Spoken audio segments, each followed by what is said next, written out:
Welcome to DS University. Thank you for choosing the Etatron eMP metering pump to be the solution for your water treatment needs.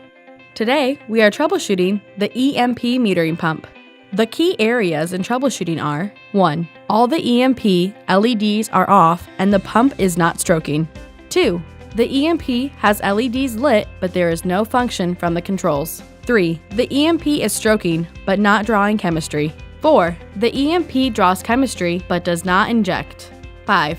Alarm LED on the eMP is green. 6. Alarm LED on the eMP is red. And 7. The eMP does not run in either program. 1 pulse per 1 gallon or 1 pulse per 10 gallons. In this video, we cover Section A of the troubleshooting documents. This includes key areas 1, 2, and 3. If these areas do not apply to your troubleshooting problem, please watch Section B of this troubleshooting series for Key Area 4 or Section C for Key Areas 5, 6, and 7. You can find the videos on our website or at the link in the description below. It's best to troubleshoot in a clean area, but if your Etatron is installed, cover your chemical bucket or stock tank so you don't lose any parts. For this video, you will need a 3mm Allen wrench, diagonal pliers or cutters, a voltage tester, small towel, flat blade screwdriver, and a syringe. If you do not have a syringe, you can purchase the syringe kit through Dilution Solutions at 1-800-451-6628 or search syringe kit at dilutionsolutions.com. Part 1. If all the eMP LEDs are off and the pump is not stroking, check the power supply. First, check if the breaker is off. If the breaker is on, the outlet could be bad. Test it with a voltage tester. If the outlet is good, plug the EMP into another outlet to confirm it works. Part 2. If the EMP LEDs are lit, but the pump's controls have no function, reset the controls. First, run a few gallons of fresh water through the supply line. Due to the water meter being connected to the EMP via dry contact, the water meter closes the contact to operate the pump. The running of fresh water cycles the water meter, which opens the contact. This should release the EMP controls and allows it to function properly. If the running of fresh water does not release the EMP controls, disconnect the water meter lead wires from the EMP lead wires. Touch the EMP lead wires together to verify if the interface works. The EMP controls should now be functioning properly. Reconnect the water meter lead wires to the EMP blue wires and put the pump back into service. For any additional assistance, please call Dilution Solutions at 1-800-451-6628. Part 3. If the EMP is stroking but not drawing chemistry, you need to 3A. Inspect your suction tubing, tubing connections, and foot filter. 3B. Tighten the pump head. 3C. Release airlock from the pump head. Please be aware, if any of the following sections from Part 3 allow for the EMP to draw chemistry, you no longer need to keep watching Part 3 of this video. Part 3A. If the EMP is stroking but not drawing chemistry, inspect your suction tubing, tubing connections, and foot filter. Lift the PVC suction tubing, along with the foot filter, out of the chemical bucket or stock tank.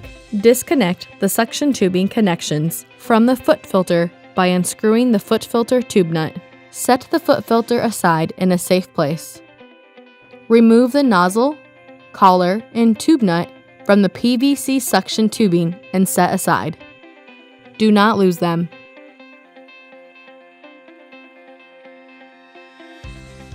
Make sure any leftover chemical in the tubing or foot filter pours out into the chemical bucket or stock tank.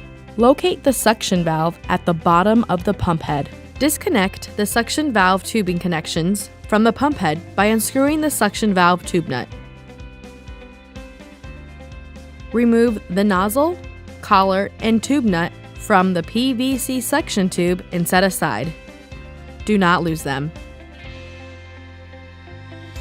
Visually inspect the condition of the PVC suction tubing. If the tubing is cracked, old, or broken, then you need to replace it now. Discard the damaged tubing. Use leftover tubing from your eMP installation to replace the damaged tubing or call Dilution Solutions for assistance on the correct replacement tubing. Estimate the length of tubing you will need by measuring from the suction valve to the chemical bucket. Using the diagonal pliers, cut the PVC suction tubing so that the foot filter will comfortably sit around 2 inches from the bottom of the chemical bucket. Set the remaining PVC tubing aside. If you just replaced your tubing, skip ahead in the video to prep your tubing connections. If your tubing was not damaged, look at both ends of the tube. If either end is flared, use the diagonal pliers to cut the flared portion off.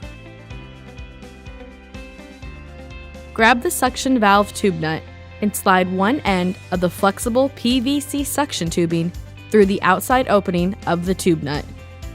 Slide the collar back onto the tube, making sure the collar's crown is pointed away from the tube nut. Slide the nozzle back onto the end of the tube's opening. Push the collar and nozzle together as close as possible. Pull the tube nut toward the nozzle to compress the collar and nozzle tight together, forming a ferrule connection. Reattach the tube and tubing connections onto the suction valve of the pump head by hand tightening the tube nut. Do not cross thread nor over tighten. If the tube nut is not securing, recheck the ferrule connection.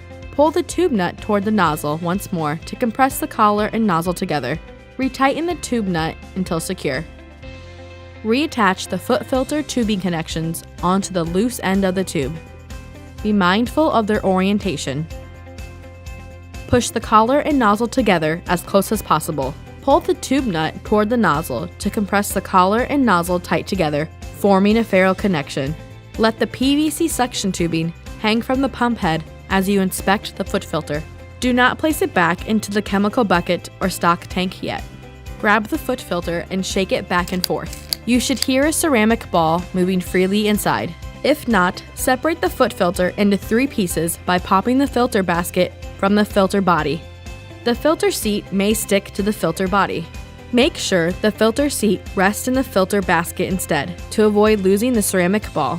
Set the filter body aside and locate the ceramic ball in the filter seat. If there is no ceramic ball, switch out the current foot filter with a new one or call Dilution Solutions for assistance. Set the filter basket aside. Pour the ceramic ball out of the filter seat and into your hand. Set the filter seat down and use a small towel to wipe the ceramic ball clean. Do not misplace it. While holding on to the ceramic ball, inspect the 2 blue O-rings in the grooves of the filter seat and make sure they are not damaged. Put the ceramic ball back into the filter seat and set the filter seat aside. Grab the filter body and inspect to make sure the small blue O-ring on top of the filter body is not damaged. If any of the O-rings are damaged, switch out the current foot filter with a new one or call Dilution Solutions at 1-800-451-6628 for assistance. Set the filter body down. Grab the filter basket and put the filter seat back into the filter basket.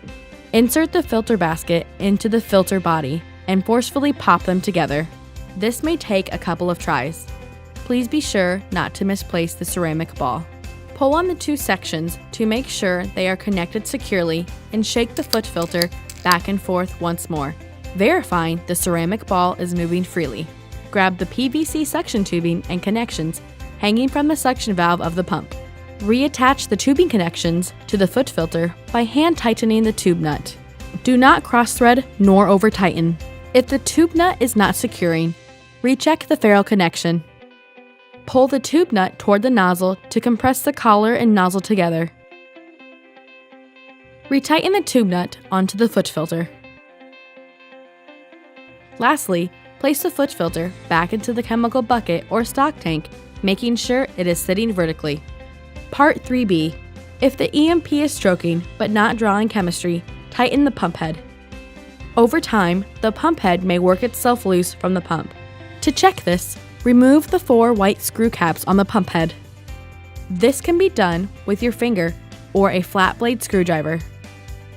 Set the white screw caps aside and do not lose them. Underneath the caps are 4 pump head screws. Using the 3mm Allen wrench, tighten the 4 pump head screws about 1/8 turn each. It's best to tighten in a crisscross pattern. Finally, reinsert the 4 white screw caps back over the pump head screws.